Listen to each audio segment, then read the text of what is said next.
Kazhakkoottam sub treasury തട്ടിപ്പിൽ police കേസെടുത്തു. നമസ്കാരം, കൊട്ടാരക്കര മീഡിയയിലേക്ക് സ്വാഗതം. കഴക്കൂട്ടം സബ് ട്രഷറി തട്ടിപ്പിൽ പോലീസ് കേസെടുത്തു. ഉദ്യോഗസ്ഥരെ സസ്പെൻഡ് ചെയ്യുകയും ചെയ്തു.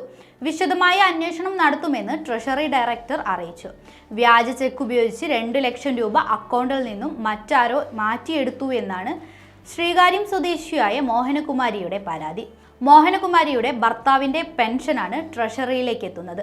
മകളോടൊപ്പം വർഷങ്ങളായി വിദേശത്തായിരുന്ന മോഹനകുമാരി എല്ലാ മാസവും പെൻഷൻ പിൻവലിക്കാറില്ല. നാട്ടിലെത്തിയ ശേഷം ജില്ലാ ട്രഷറിയിൽ നിന്നും സ്റ്റേറ്റ്മെന്റ് എടുത്തപ്പോഴാണ് ഈ മാസം 3-4 ദിവസങ്ങളിലായി 2,50,000 രൂപ പിൻവലിച്ചിരിക്കുന്നതായി കണ്ടെത്തിയത്. കഴക്കൂട്ടം സബ് ട്രഷറിയിൽ നിന്നാണ് പണം പിൻവലിച്ചിരിക്കുന്നത് എന്ന് മനസ്സിലായതോടെ അവിടെ എത്തി ചെക്കുകൾ പരിശോധിച്ചു. മോഹനകുമാരിയുടെ കൈവശമുള്ള ചെക്കുകളല്ല നൽകിയിരിക്കുന്നത്. ഇതുകൂടാതെ ഒപ്പും വ്യാജമാണ്. ഈ ചെക്കുകൾ നൽകിയിരുന്ന ഉദ്യോഗസ്ഥനാകട്ടെ വിരമിക്കുകയും ചെയ്തു.